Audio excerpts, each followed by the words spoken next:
Major announcement coming out of Branson this morning about the Duckboat tragedy. We're told attorney Robert Mongeluzzi and his team are holding a press conference at 10:30.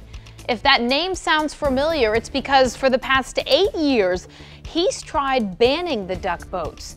The duckboat on Table Rock capsized 2 weeks ago, killing 17 people.